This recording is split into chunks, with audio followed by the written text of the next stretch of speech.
छान पद्धतीनं मगाशी मॅडमनी पण दीदीची ओळख करून दिली. सगळं शिक्षणापासून ते आत्तापर्यंत ती कुठं आहे हा तिचा जन्मल्यापासूनचा संघर्ष आपल्यापर्यंत मांडला गेला.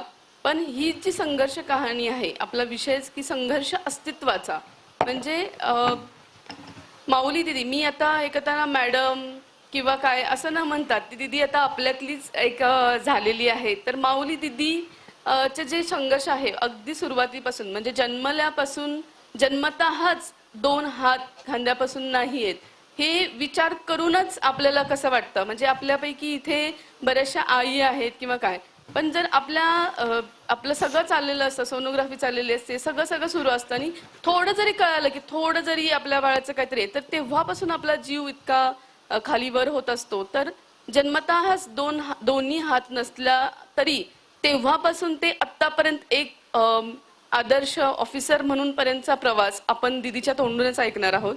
तर मला सुरुवातीलाच दीदीला एक प्रश्न विचारायचा आहे की जन्मतः जेव्हा कळालं असेल घरामध्ये की असं बाळ आपल्या घरी आलं, त्यावेळी घरच्यांची कशा रिएक्शन होत्या? आता अर्थात आई बाबा इथं आहेतच, म्हणजे सगळं हे, पण दीदीच्या तोंडून आपण सर्वजण ह्या गोष्टी ऐकणार आहोत. तर सुरुवातीपासूनचा म्हणजे अगदी जन्मल्याच्या नंतर जेव्हापासून आपल्याला आठवायला लागतं की सगळ्या नॉर्मल मुलांचं बालपण वेगळं असतं आणि दीदीचं बालपण थोडं वेगळं असू शकतं, तर ते कसं होतं याबद्दल आमच्या सगळ्या सखींना जाणून घ्यायला आवडेल. नमस्कार, रामकृष्ण हरी. मी माऊली बळवंत तडकूर.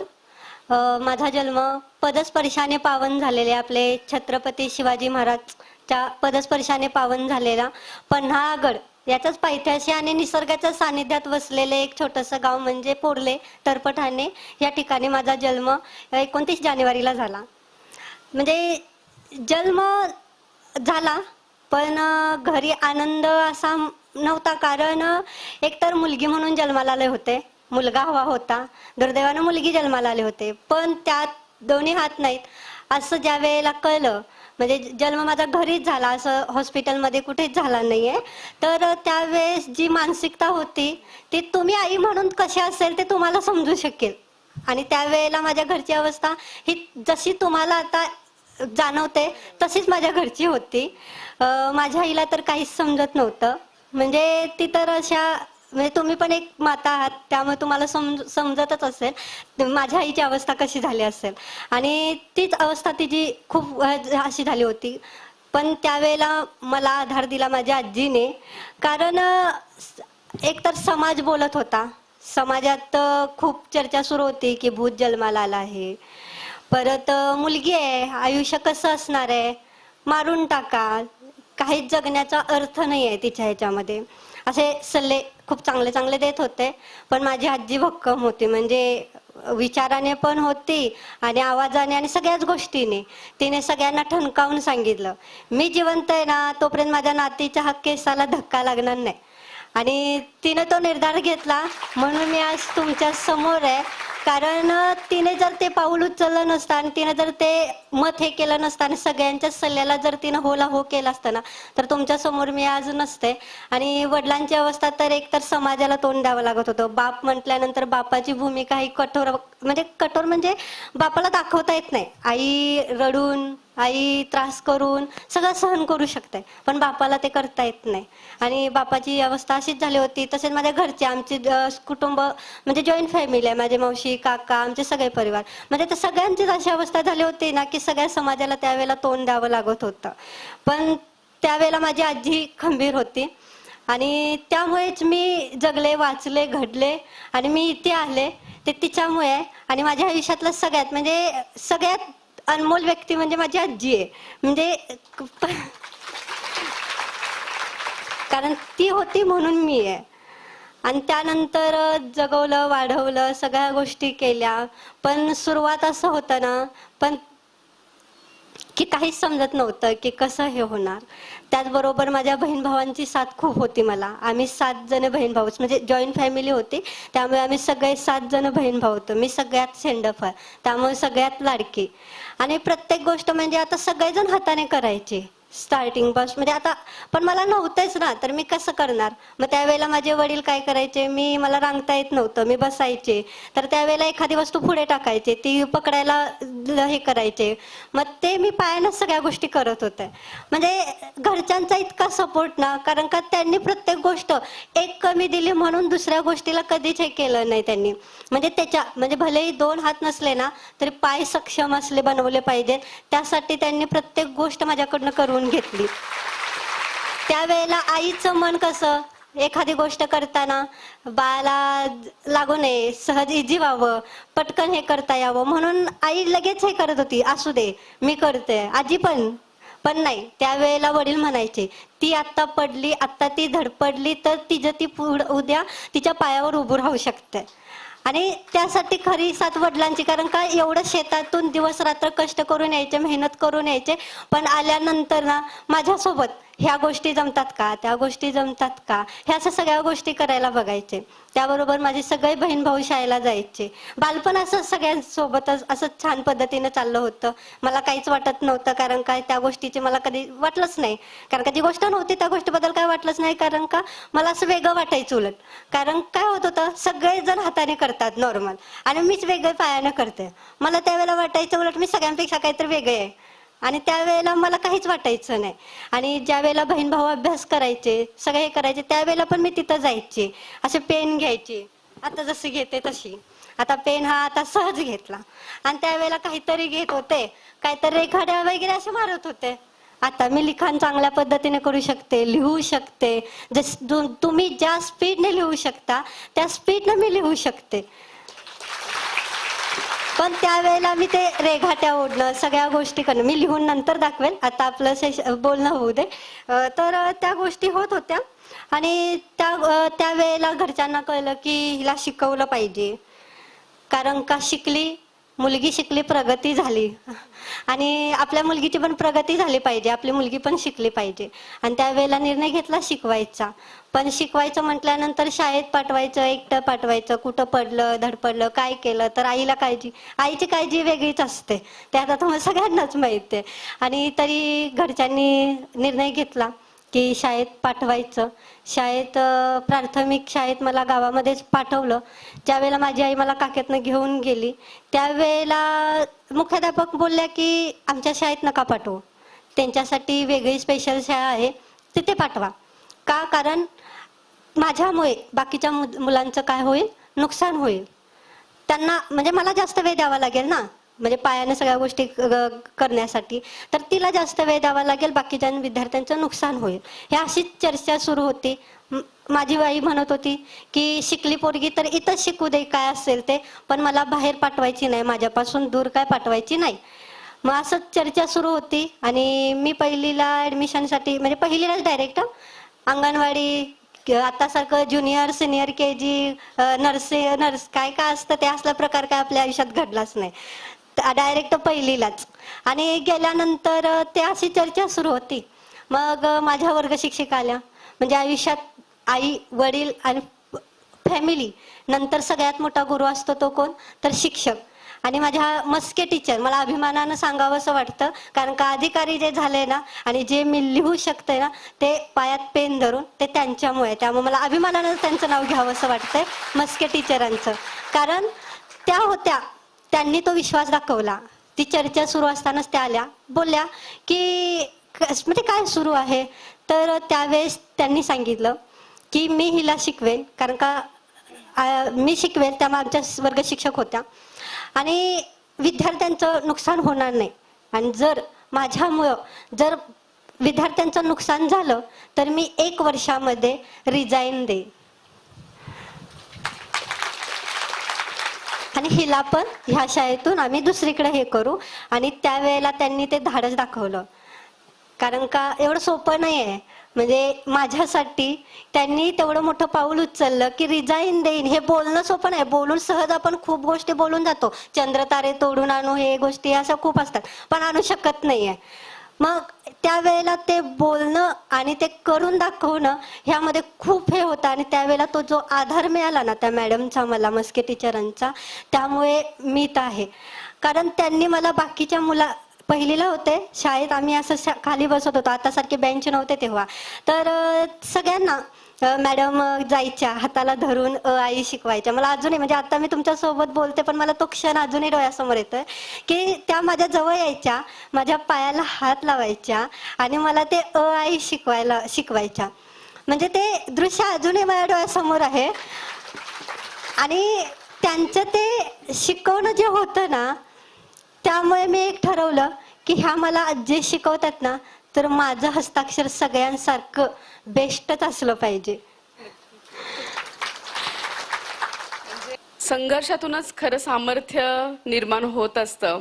आणि मगाचपासून दीदी सांगत आहे की अगदी तिचं बालपण जे आहे की सुरुवात जशी झाली आणि आजीनं, आईनं, बाबांनी दिलेली भरभक्कम साथ, कारण कुठल्याही गोष्ट करताना सपोर्ट किती महत्वाचा असतो हे सगळ्यांना माहिती आहे. आता ह्या सगळ्या आपल्या शौर्यवर्धिनी इथं आलेल्या आहेत, त्यांच्या घरच्यांनी सगळ्यांनी तू जा आम्ही बघतो घर असं म्हटले, म्हणूनच इथपर्यंत सगळ्या आलेल्या आहेत. आमच्या सगळ्या शौर्यवर्धीन ज्या कोर टीम मध्ये काम करतात त्यांच्या घरातले पण सगळे तुम्ही करा नियोजन, आम्ही इथे करतो. आपण इथे बसलेलो आहोत, आपले सगळे दादा लोक तिथे आपल्यासाठी सगळं नियोजन करत आहेत. म्हणजे कोणतीही गोष्ट जेव्हा खूप चांगली उत्तुंग अशी होत असते त्याच्या मागं सपोर्ट, भरभक्कम साथ ही खूप महत्वाची असते. आणि माऊली दिदीच्या आयुष्यातीलच ही आजी असेल, आई बाबा असतील आणि जे टीचर सांगितलं त्यांनी त्या असतील, घरातील भावंड असतील, ह्या सगळ्यांची भरभक्कम साथ जी आहे त्याच्यामुळं दिदी आज इथपर्यंत पोहोचू शकले आहेत असं त्यांच्या बोलण्यातून आपण पुढे आलेलं आहे. त्याचबरोबर आता त्यांनी जे सगळं शिक्षणाबद्दल सांगितलं की कसं कसं त्या करत गेल्या, तर हे सगळं करत असताना म्हणजे हे सगळी खूप चांगली बाजू म्हणजे त्यांनी सांगितली. तर त्याच सोबत म्हणजे असं असतं ना की आपण एखादी गोष्ट करत असतो तर बऱ्याच ठिकाणून आपल्याला म्हणजे एक पॉझिटिव्ह गोष्ट आली तर बऱ्याच काही दुसऱ्या इतरही गोष्टी येऊ शकतात. तर आपल्याला पण कसं असतं की आपण एखादी गोष्ट करतोय आणि कोणतरी थोडंसं काही बोललं की लगेच आपण नाराज होतो, निराश होतो. तर ह्या सगळा जो प्रवास सुरू होता तर त्याच्यात आपल्यालाही कधीतरी नैराश्याची भावना जाणवली होती का, किंवा जर असेल तर त्यावरती कसं मात केली, म्हणजे कशा प्रकारे पुढे पुढे जात गेलं?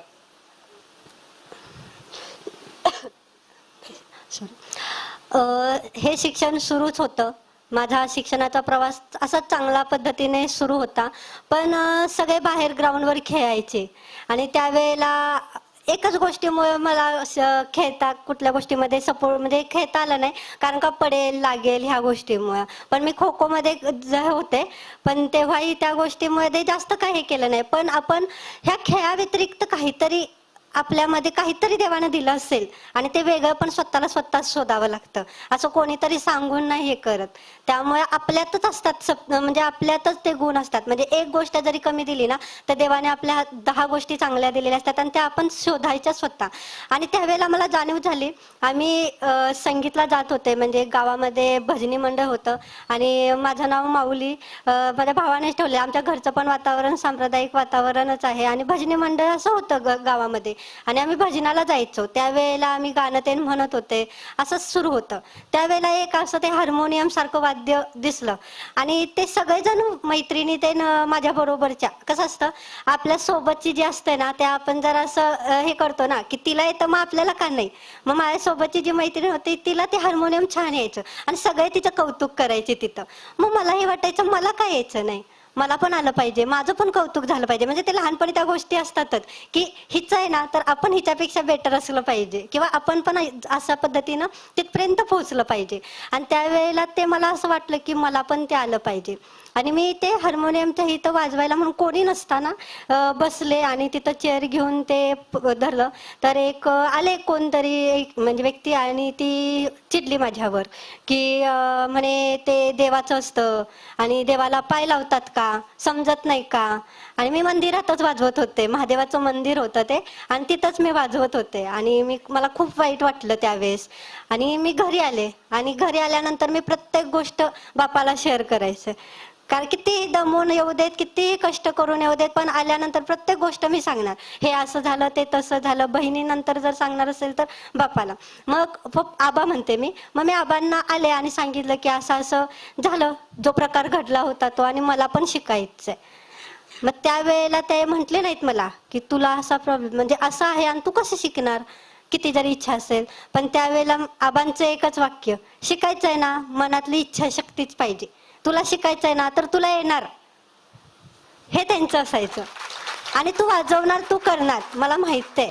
आणि तो जो विश्वास दाखवला ना, त्या विश्वासाला मी पात्र ठरल्यासारखी झाले. आणि माझ्या घरी मला दादाने आणि त्यांनी असं मिळून, माझे वडील मृदुंग वाजवतात, तबला वाजवतात, तर त्यांनी आणि भावांनी ते मला कधी हार्मोनियमचं सुरुवातीला ट्रेनिंग दिलं, शिकवलं. आणि मी चांगल्या पद्धतीने हार्मोनियम वाजवू शकते. आता पॉसिबल नाही वेळे अभावी. जर बघायचं असेल तर पाणी फाउंडेशनचं पण ते गाणं आहे, त्या गाण्यामध्ये पण आहे. माझा चॅनल पण आहे माऊली अडकूर म्हणून, त्याच्यावर पण व्हिडिओ आहे, ते तुम्ही बघू शकता तुमच्या ह्याच्यानुसार.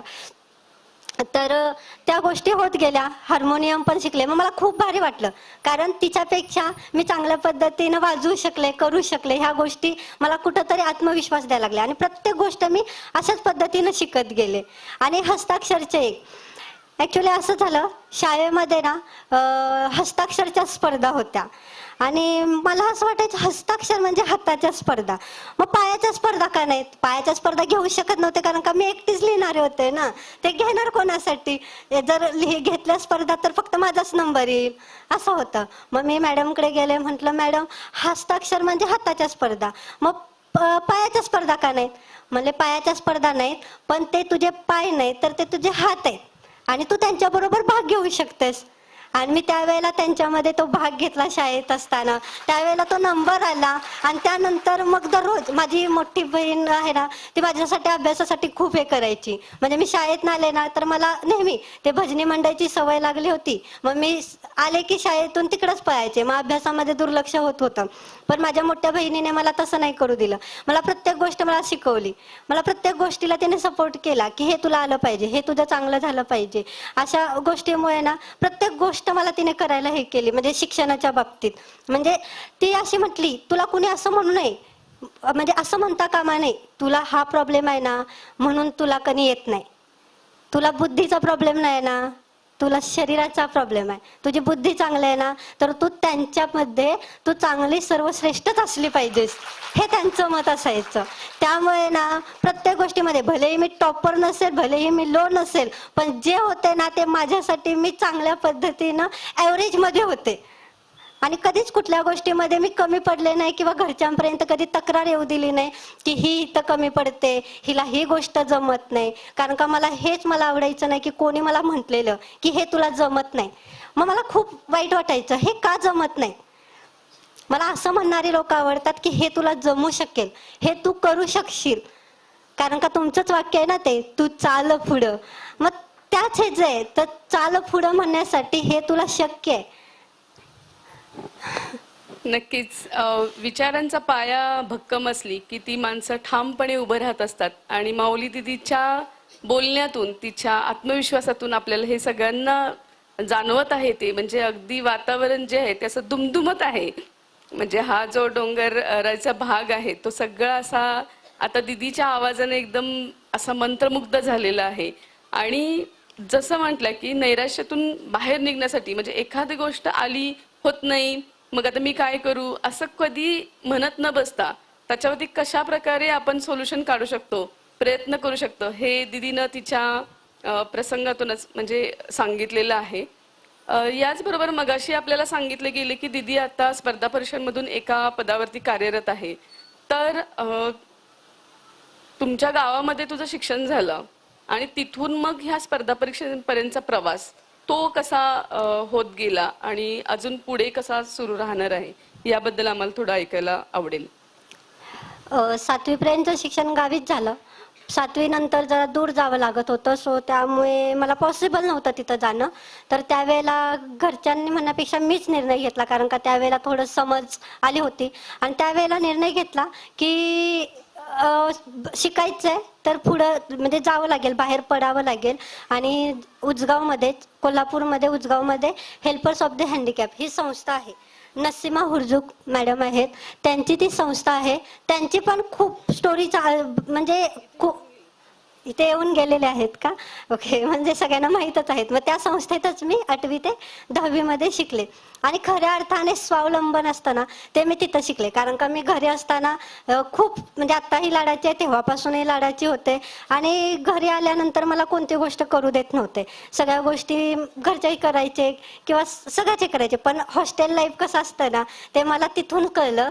आणि म्हणजे सकाळी उठल्यापासून चादरीची घडी घालण्यापासून ते रात्रीच्या सगळ्यापर्यंत सगळ्या गोष्टी ज्या असतील त्या, जे सगळं काही असेल ते स्वतःला करावं लागतं. आणि जे स्वावलंबन असतं ना, ते खऱ्या अर्थाने मला तिथं शिकवलं गेलं. आणि माझ्या कलेला जी वाव दिली ना, ती रेखा टीचर आहेत. म्हणजे जशा मस्के मॅडम होत्या तशा रेखा मॅडम म्हणून आहेत. त्यांनी मला तिथं हार्मोनियमसाठी खूप मला मार्गदर्शन केलं, खूप सपोर्ट त्यांनी तिथे केला. आणि 8वी ते 10वीचं शिक्षण माझं त्या संस्थेमध्ये चांगल्या पद्धतीने पार पडलं. आणि त्यावेळेला मला एक गोष्ट जाणवली, म्हणजे मलाही असं बाहेरची म्हणत होते म्हणून कधी कधी जाणवायचं, कधी कधी वाटायचं, पण त्या गोष्टीकडे मी दुर्लक्ष करायचे. आणि माझा एकच मंत्र आहे, कोणीही काही म्हटलं ना, ओम दुर्लक्षाय नमः. म्हणजे इग्नोर करायला शिकायला तर एक काहीतरी आहेच ना, मग ओम दुर्लक्षाय नमः म्हणायचं आणि पुढे चालत राहायचं. हा, ते तुमचं आहेच वाक्य, चल तू चाल पुढं. सो मी तसंच करायचे. मग 8वी ते 10वी मध्ये ज्या वेळेला मी शिकायला गेले त्यावेळेला माझ्यासारखेच अनेक प्रॉब्लेम असणारे बहीण भाऊ सगळेच होते, पण प्रत्येकाच्या चेहऱ्यावर ते आनंद होता. कधीच असं त्यांना वाटत नव्हतं की माझ्याकडे ही गोष्ट कमी आहे आणि मी ही गोष्ट कशी करू. म्हणजे ते प्रत्येकाकडनं शिकण्यासारखं होतं. आणि कसं आहे, आपल्याकडे जेव्हा एखादी गोष्ट कमी असते तेव्हा आपल्यापेक्षा अजून कोण प्रॉब्लेम मध्ये आहे ना ते बघायचं. कारण का त्यामुळे अजून आपलं दुःख हलकं होतं. नाहीतर आपल्याला प्रत्येकालाच वाटत असतं की माझंच दुःख, माझ्याच नशिबी का, मलाच का, ही गोष्ट खूप असते. त्यामुळे ह्या गोष्टी जर बघितल्या ना तर आपलं दुःख थोडंसं किंचितसं कमी होतं. आणि तशाच पद्धतीने झालं. जेव्हा मी स्वतःला जेव्हा ऑब्झर्व केलं आणि जे व्हीलचेअरवरचं लाईफ बघितलं तेव्हा मला असं वाटलं की मी स्वतंत्रपणे तेही जाऊ शकतात असं नाहीये, तेही फिरू शकतात. पण त्यावेळेला मला असं जाणवलं की माझंही लाईफ चांगलंच आहे ना त्यापेक्षा. कारण का मी स्वतः जाऊ शकते, मी स्वतः सगळ्या गोष्टी करू शकते. म्हणजे एक सांगण्याचं तात्पर्य काय, आपण ज्या वेळेला एखाद्या प्रॉब्लेम मध्ये असो ना तर त्यावेळेला आपल्यापेक्षा कोण जास्त हे आहे त्याच्यात कमी हिनवायचं नाही, पण आपण त्याच्यापेक्षा चांगला आहोत ना, बेटर आहे, बरं झालं आपण असं तरी नाहीये, बरं झालं माझ्यापेक्षा हे तरी प्रॉब्लेम नाही आहेत, असं हे विचार करायचं आणि आयुष्य जगायचं. म्हणजे आयुष्य सुखकर होतं. आणि 8वी ते 10वीचं शिक्षण अशा पद्धतीने झालं. मॅडमनी सांगितलं रायटरचा विषय, तो विषय परत मी सांगत नाही, तो मी स्वतःच हे केले. पण 10वी नंतरचा विषय होता की काय करायचं. आमच्या वेळेस इंजिनिअरिंगचं वारं खूप चाललं होतं. मग प्रवाहाबरोबर मी ही प्रवाहामध्ये वाहत गेले. म्हणजे इंजिनिअरिंग केलं ते मनाविरुद्धच केलं. डिप्लोमा केल्यानंतर इन्फॉर्मेशन टेक्नॉलॉजीमध्ये डिप्लोमा केला. पण तेव्हा जाणवलं प्रायव्हेटमध्ये काय आपलं खरं नाही. कारण का डिप्लोमा केला, वेब डिझायनिंग केलं आणि वेब डिझायनिंग नंतर 2 ठिकाणी जॉबसाठी गेले, पण तिथं मला बघितल्यानंतरच नाकारलं गेलं. म्हणजे स्किलकडे काहीच बघितलं नाही, कौशल्य आहे, तुला किती ज्ञान आहे, ह्या गोष्टी काहीच बघितल्या नाही.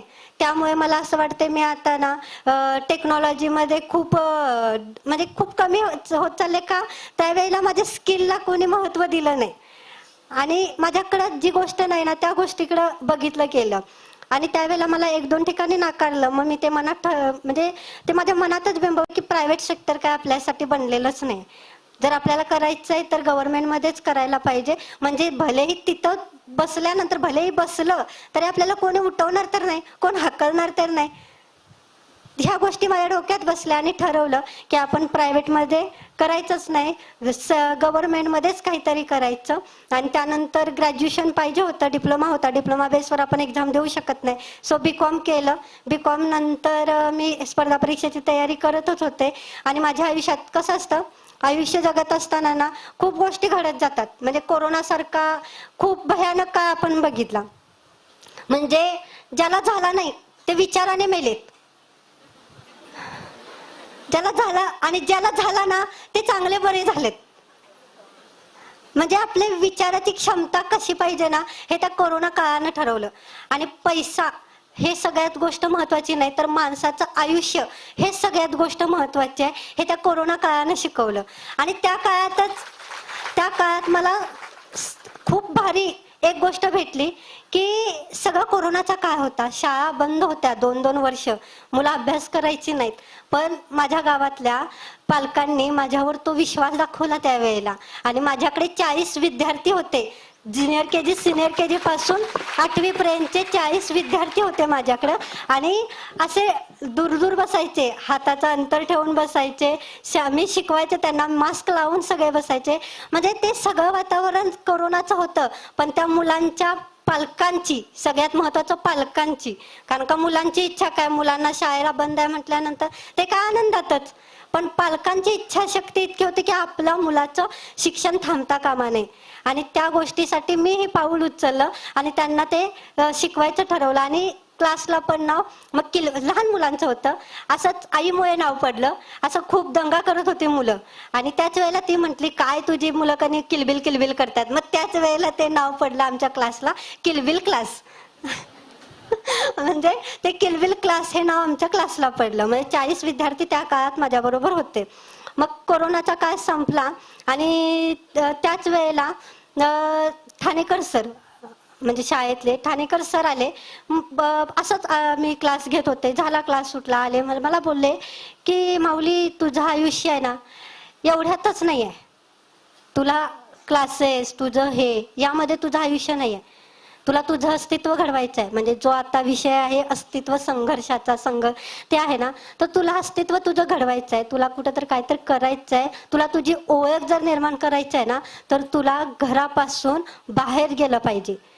मी हेल्पर्सला होते 3 वर्ष होते, नंतर कॉलेजला पण बाहेर होते, पण त्यानंतर ना मी घरी कोरोनाच्या काळामध्ये होते, त्यानंतर बाहेरच पडले नव्हते. मग त्यावेळेला मला त्यांनी सांगितलं की तुला तुझं अस्तित्व निर्माण केलं पाहिजे, तुला तुझं काहीतरी हे केलं पाहिजे. मग त्यावेळेला मी सर गेल्यानंतर विचार केला मी काय केलं पाहिजे, मी कुठं बाहेर पडले पाहिजे. असा विचार करत असताना माझ्या आयुष्यात एक टर्निंग पॉइंट आला, म्हणजे दीपस्तंभ फाउंडेशन जळगाव, यजुर्वेंद्र मास्तरांची संस्था आहे ती जळगावमध्ये. आणि आयुष्यात माझ्या देवदूतासारखं ते व्यक्तिमत्व मला भेटलं आणि माझं जे आयुष्य बदललं गेलं ते खूप चांगल्या पद्धतीनं बदललं गेलं. मी 2019ला 6 महिने होते तिथं, कोरोनामुळे गावीच होते. नंतर 2022 ते 24 पर्यंतचा प्रवास तिथेच होता. मग 24ला मी आता माझ्या पोस्ट निघाल्या आणि त्या 3 वर्षामध्ये मग मी दीपस्तंभ फाउंडेशनमध्ये जळगावची जी संस्था आहे तिथं शिक्षण घेतलं. आणि ते शिक्षण घेत असताना म्हणजे स्पर्धा परीक्षेसाठी ते शिक्षण घेत होते तिथं. मग स्पर्धा परीक्षा करत होते पण अपयश येत होतं, एक्झाम देत होते, खूप वेळेस पॉईंट 1-1 मार्कानं जात होते. आणि जे MPSC UPSC करतात त्यांना माहित आहे की ते काय असतं, म्हणजे ते दुःख किंवा त्या सगळ्या गोष्टी खूप त्या फेज मधून गेले. आणि त्यानंतर मग असं वाटलं की बी प्लॅन पण असावा, कारण का एकाच गोष्टीवर थांबता कामा नये. आणि मला गव्हर्नमेंट जॉब म्हणजे माझं अंतिम ध्येय नव्हतं, फक्त सगळ्यांची तोंड बंद करण्याचा तो काहीतरी एक मार्ग होता की बाबा काहीतरी कुठंतरी स्टेबिलिटी आहे आणि कुठंतरी काहीतरी मिळवलंय, कारण का अंतिम ध्येय अजून खूप मोठे आहेत, तिथंच नाही आहे. पण त्यावेळेला ते ठरल्यानंतर असं झालं की बी प्लॅन पण असायला पाहिजे, कारण आयुष्यामध्ये एकाच प्लॅनवर कुठेही हे करू शकत नाही. मग त्याच वेळेला मग मी ठरवलं, मला सायकोलॉजीमध्ये आवड होती, मानसशास्त्रामध्ये, कारण का मानसशास्त्र म्हणजे काय, माणसांचं शास्त्र ओळखायचं आणि ते मला जरा चांगल्या पद्धतीनं जमत होतं. सो आवड पण होती. मग विचार केला आपण त्याच्यामध्येच पोस्ट ग्रॅज्युएशन करावं. आणि त्याच वेळेला मास्तरांच्या मार्गदर्शनामुळे आणि त्यांच्या सपोर्टमुळे त्यांनी तिथं MA सायकोलॉजी पूर्ण केली. आणि त्याचबरोबर स्पर्धा परीक्षाही तिथं दिल्या. स्पर्धा परीक्षेतून मला मुंबईमध्ये सहाय्यक कार्यकारी अधिकारी ही पोस्ट मिळाली आणि सोलापूरमध्ये पण क्लर्क म्हणून लिपिक या पदी आता मी सध्या कार्यरत आहे. सध्या असा प्रवास सुरूच आहे माझा. सगळ्यांना असं की मला पण असं वाटतं की आता एवढं ऐकत बसलं तर काय प्रश्न विचारणार, फक्त ऐकतच आणि ऐकतच आणि ऐकतच राहावं. एवढ्या खूप म्हणजे जे आपण करतो ना एखादं, म्हणजे आपल्याला असं वाटतं की आता मी स्टेजवर जाणार आणि काय बोलणार आणि कसं करणार, पण ऍक्च्युअल मध्ये जेव्हा आपण जर ती गोष्ट जगलेलो असेल, जर ती करत असेल, तर ह्या म्हणजे बोलणे ह्या सगळ्या गोष्टी खूप फिक्या पडतात आणि त्या आपोआप येत जातात आणि त्या समोरच्यांपर्यंत पण आपोआप पोहोचत जातात. म्हणजे सगळ्यांच्या मी नजरा मगाचपासून बघत आहे की अशा एकदम तल्लीन होऊन सगळेजण ऐकत आहेत. आणि दिदीचा स्पर्धा परीक्षांचा पर्यंतचा जो प्रवास आहे तो तिच्याकडूनच आपण ऐकला. त्यामध्येच तिने सांगितले की जर आपण एखादी गोष्ट ठरवली आणि जर करायचं मनाशी पक्क केलं तर त्याला मार्ग भरपूर मिळत जातात. म्हणजे जसं एक हे आहे की आपल्याला जर जगायचं कशासाठी हे कळालं तर कसं जगायचं हे आपोआप कळतं. म्हणजे आपण विचारत बसत नाही आता कसं जगू, काय करू, कुठलं करू. जर आपल्याला एक ध्येय समोर आहे ते जर पक्क ठरलं तर त्याच्या आपोआप त्याला पर्याय मिळत जातात. आणि दिदीनेही असे बऱ्याचशा पर्यायामधून वाट काढत, अडीअडचणींमधून वाट काढत तिथपर्यंत पोहोचलेली आहे की जसं म्हणाली मगाशी की लहान मुलांना तिने कोरोनाच्या काळामध्ये एवढे क्लासेस घेतले. म्हणजे आपल्याला जे ज्ञान तिनं एवढ्या खडतर प्रवासातून जे ज्ञान मिळवलं तर ते ज्ञान फक्त आपल्यापुरतंच न ठेवता तिनं इतरांपर्यंत वाटण्यास सुरू केलं. आणि ज्यावेळी आपण ज्ञानार्जन जेव्हा होत असतं त्यावेळी आपल्याबरोबरच आपण अजून इतरांना सुद्धा आपल्यासोबत पुढे घेऊन जात असतो. त्यावेळी नक्कीच आपलं आयुष्य देखील त्यांच्याबरोबर तेवढ्याच टप्प्याटप्प्याने पुढे जात असतं. तर खूप सुंदर पद्धतीनं हा प्रवास उलगडला जात आहे. आता मला हे करायचंय की छंद जे आहेत जसं म्हणाल की हार्मोनियम वाजवायला शिकले तर हे छंद आहे. इतरही अजून काही छंद असू शकतील. तर हे छंद आपलं हे आयुष्याचा टप्पा सुखकारक करण्यासाठी म्हणजे कसा उपयोगी पडत गेला, ह्या छंदांचा कसा उपयोग झाला किंवा कशी मदत झाली? असं उपयोग किंवा मदत असं म्हणता येणार नाही, पण ॲक्च्युली मला एक गोष्ट जाणवत गेली की मी सगळ्या गोष्टी सगळ्यांप्रमाणे करू शकते. म्हणजे मी रांगोळी चांगली काढू शकते, मी मेहंदी चांगली काढू शकते, हां मी घरातलं स्वयंपाकाचं करू शकते. म्हणजे तुम्हाला हे शक्य वाटणार नाही, पण अशक्य ही शक्य करतील स्वामी नाही करतील माऊली असं. हां सो त्या गोष्टी होत गेल्या आणि मी करत गेले आणि मला हे सगळं जमतं आणि करते मी, कारण का ते मी शिकत गेले आणि होत गेलं. जर इच्छाशक्ती प्रबळ असेल ना तर आपण काहीही करू शकतो. फक्त इच्छाशक्ती पाहिजे आणि इच्छाशक्तीच्या बळावरच आपण कुठंही पोहोचू शकतो, काहीही करू शकतो. आता सगळ्या आयांचं सुरू होईल. ती माऊली दिदी करू शकते. ती माऊली दिदी करू शकते तर तुला का नाही जमणार? चल कर सुरू हो. मला आपण मुलाखतीच्या समारोह म्हणजे असं आपण तास 2 तास किती गप्पा मारत बसलो तरी ह्या आपल्या गप्पा संपणाऱ्या नाहीयेत. समारोपाकडे येता येता फक्त त्याच्यानंतर आपण काही क्वेश्चन्स घेऊ आपल्यातल्यांचे आहे ते. दिदीला एकच हे करायचं आहे की आता ह्या सगळ्या आपल्या इथं अजून दिदी आलेल्या आहेत, काही शाळेत शिकत आहेत, काही कॉलेजमध्ये शिकत आहेत, काही स्पर्धा परीक्षांचा अभ्यास करत आहेत किंवा इतर आणखीन काही गोष्टींसाठी प्रयत्न करत आहेत. त्यांच्या आई सुद्धा इथे आहेत किंवा बऱ्याच जणांचे मुलं आली नसतील इथं, आई आहेत.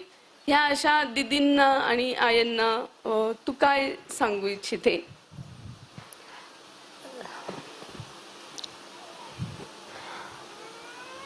म्हणजे आजकाल एक खंत आहे. आजपर्यंत मला एक पहिला गोष्ट सांगा, आजपर्यंत तुम्ही पेपर वाचत असाल, मोबाईलवर बघत असाल, पण आजपर्यंत अशी कोणती न्यूज ऐकले का की दिव्यांगाला कंटाळून अशा अशा व्यक्तीने आत्महत्या केली? शक्यच नाही, असं होऊच शकत नाही. कारण का त्यांना माहित आहे आपला असा जन्म झालाय, तरी पण आपल्या आईवडिलांनी आपल्याला वाढवण्याचा निर्धार घेतला, वाढवलं, जगवलं. मग त्यांची मान उंच करायची टाकून, त्यांना अभिमान वाटेल असं काहीतरी करून दाखवायचं टाकून आपण ते पाऊल का उचलायचं? आपल्या हातात 2 गोष्टी नाही आहेत, आपला जन्म आणि आपला मृत्यू. मग ती गोष्ट आपण स्वतः का करायची हे मला असं वाटतं प्रत्येक दिव्यांग विद्यार्थींना वाटत असेल. म्हणजे मी हा विचार करते आणि तसाच विचार अनेक जण करत असतील, म्हणून हे आमचे दिव्यांग बंधू भगिनी कोणीच असं पाऊल उचलत नाही. ते हे रिझन असेल. मग का तुमच्याकडे कोणती गोष्ट कमी आहे ना? हात आहे, पाय आहे, डोळे आहेत, सगळ्या गोष्टी आहेत तुमच्याकडं. आणि सगळ्यात महत्वाचं काय, तो एखादा पार्ट नसला तरी आपली बुद्धी शाबूत आहे ना, आपण विचार करू शकतो ना. ह्या सगळ्या गोष्टी आहेत. भलेही एक अवयव नसला तरी चालेल, पण बुद्धी शाबूत आहे. तर त्या बुद्धीच्या बळावर अनेक स्त्री आहेत.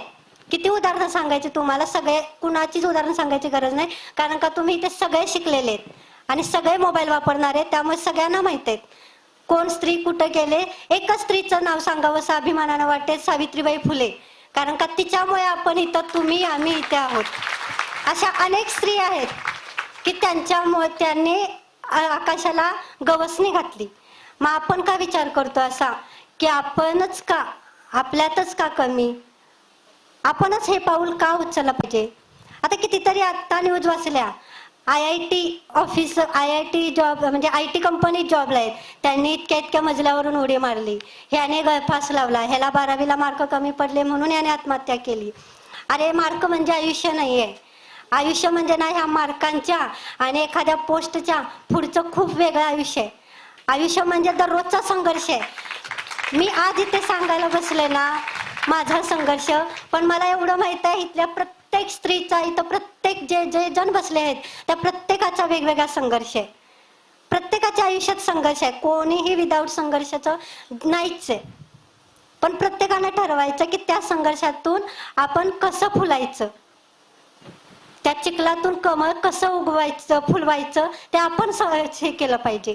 मग हा चुकीचा विचार करून आत्महत्येचा विचार का करताय मला हेच समजत नाही. आणि शिकलेले, असं अशिक्षित कोणच आत्महत्या करत नाही. शेतकरी बाई आहे आणि तिनं आत्महत्या केली असं कधीच नाही. बिचारी दिवसभर राब राब राबते आणि तिला असं असतं की जेवण करून कधी झोपू, आणि तिला उद्याचं टेन्शन असतं. हे ना रिकामे डोक्याचे असतात ना, त्यांना हे आत्महत्येचं हे सुचतं. म्हणून मला असं वाटतं ह्या आत्महत्या, ह्या गोष्टी क्षुल्लक आहेत आणि आपल्या आयुष्यात म्हणजे आपल्या आयुष्यातून काढलेले एक पळवाट आहे. आयुष्यात पळवाट काढायची नाही तर जे पाऊल आहे, जसं आहे त्या पाऊलांबरोबर आपण चालत राहायचं. तू चाल पुढं, हेच आहे ना. मग पुढं चालत गेलं तर प्रत्येक गोष्ट आपल्याला हे होते. आणि मला प्रत्येक स्त्रीला सांगावं असं वाटेल की तुम्ही तुमच्या मुलींना ना तुम्ही सपोर्ट करा, तुम्ही आधार द्या, तू करू शकतेस. जसं माझ्या आई वडिलांनी मला कोल्हापूर पासून जळगाव पर्यंत, दिल्ली पर्यंत, जिथं म्हणेल तिथपर्यंत मला नेलं, पोहोचवलं, गेले मी, पण मी थांबले नाही. मग तो विश्वास आहे ना तुम्ही तुमच्या प्रत्येक मुलीला द्या आणि प्रत्येक मुलींनाही तो विश्वास त्यांचा सफल ठरवा. त्या विश्वासाला तडा देऊ नका. एकच गोष्ट आहे, आई वडिलांची मान जर उंचवता येत नसेल ना तर आई वडिलांची मान खाली घालू नका. कारण का आयुष्यात त्या आई वडिलांनी खूप सहन केलेलं असतंय आणि आपल्याला वाढवलेलं असतं आणि आपण एका क्षणात त्यांची इज्जत घालवतो. ती इज्जत खूप महत्वाची असते. म्हणून मला असं वाटतं प्रत्येक स्त्रीनं हे शिकलं पाहिजे. म्हणजे मी असं म्हणत नाही की माझ्याकडून शिका, माझ्याकडून शिकण्यासारखं काहीच नाहीये. तुम्ही म्हणाल की असं आहे, पण माझ्यासारखं नाही. तुम्ही तुमच्याकडूनच शिका. स्वतःला दररोज आरशात बघा, आज मी नवीन काय करू शकते, आज माझ्यामध्ये काय असं की मी काय करू शकते. कारण का मी आता आज उद्या खूप जण आहेत इथं, मी नावं वाचली बघते, मी खूप जण, आता हा माझा झाला की अजून येईल, उद्या 2-3 येतील. तुम्ही प्रत्येकाच्या डोक्यात नाही ठेवू शकणार की काय काय सांगितलं. फक्त तुम्ही एवढंच, आज बघा तुम्ही काल काय भाजी खाल्ली कोणाला आठवते का. आता उद्या मी काय बोलले ना ते कोणालाच लक्षात नसणार आहे. हा फक्त एवढंच लक्षात राहू शकेल की अशी मुलगी आली होती बाबा, काय बोलली, काय झालं हे काय पत्ता नाही. पण एक गोष्ट आहे, फक्त तुम्ही एवढंच हे करा, ह्या गोष्टी तुम्हाला आता ह्या 2 दिवसामध्ये तुम्हाला खूप ज्ञान मिळेल, खूप शिकण्यासारखं मिळेल. पण त्यातून किती शिकायचं, काय घ्यायचं आणि कसं पुढे हे करायचं ना ते तुम्ही ठरवलं पाहिजे. मी असं म्हणत नाही माझ्याकडून तुम्हाला खूप काही शिकायला मिळालंय. मला खूप भारी वाटतं एका गोष्टीचं, कारण का माझ्या आयुष्यातला पहिला अनुभव आहे की एवढ्या महिलांच्या समोर मी बोलते. आणि सगळ्यात विशेष कौतुक तुमचं, कारण का महिला कधीच कोणाचं ऐकून घेत नाहीत.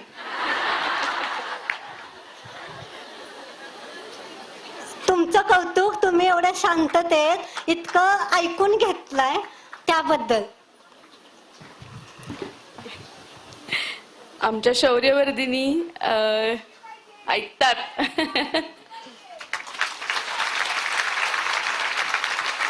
आणखीन एक वेळेअभावी आपल्याला हे करावं लागतं, पण एक लास्ट मुद्दा, तुम्ही आता इतके जण टाळ्या वाजवताय ना, म्हणून त्या टाळ्यावरनं मला एक फक्त गोष्ट आठवली. म्हणजे आता गेल्याच महिन्यात गणपतीचा सण झाला मोठा, आणि तीच आठवण मला आयुष्यभर म्हणजे नेहमी आठवत राहते. म्हणजे मी लहान होते तो म्हणजे आता मला तुम्ही टाळ्या वाजवला म्हणून मला ते आठवलं. आणि ते गणपतीची आरती म्हणताना ना सगळेजण टाळ्या वाजवायचे, आरती म्हणायचं, कोण आरती घ्यायचं, कोण घंटा वाजवायचं. मग त्यावेळेला ना मला लाईफमध्ये असं होते, प्रत्येकाला जाणीव होते कधी ना कधी. तर मला आयुष्यात पहिल्यांदा त्यावेळेला जाणीव झाली की माझ्याकडे काहीतरी कमी आहे. कारण का सगळेजण टाळ्या वाजवत होते आणि मी निशब्द अशी उभी होते. माझ्या डोळ्यातून पाणी येत होतं, पण मी ते दाखवू शकत, म्हणजे असं दाटलेलं माझा, पण मी दाखवू शकत नव्हते. मी तशी चालले आणि तुम्हाला माहीतच मग अशी सांगितल्याप्रमाणे आले मी माझ्या आबांच्याकडे आले आणि खूप रडले. इतकी रडले ना, त्यावेळेला मी पहिल्यांदा एवढी रडले असेल माझ्या आयुष्यात. का तर सगळे टाळ्या वाजवतात आणि मी का टाळ्या वाजवत नाही, मला का येत नाही. त्यावेळेला माझ्या बापानं जे वाक्य सांगितलं ना, ते मला सार्थ ठरल्यासारखं वाटलं. माझ्या बापाने सांगितलं, भले तुला टाळ्या वाजवता येत नसतील, पण तुझ्यासाठी टाळ्या वाजल्या पाहिजेत, असं कर्तृत्व घडव.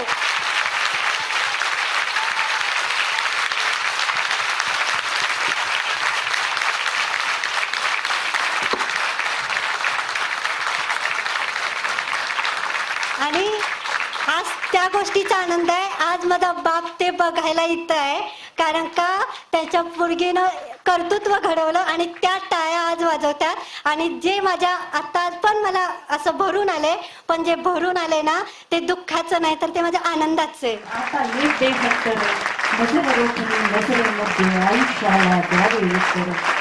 करुणी जावे असेही काही दुनियेमधून जाता नाही.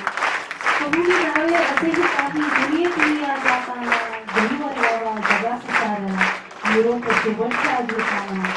जर कठोरता काळाचाही क्षणभर व्हावा कातर कातर.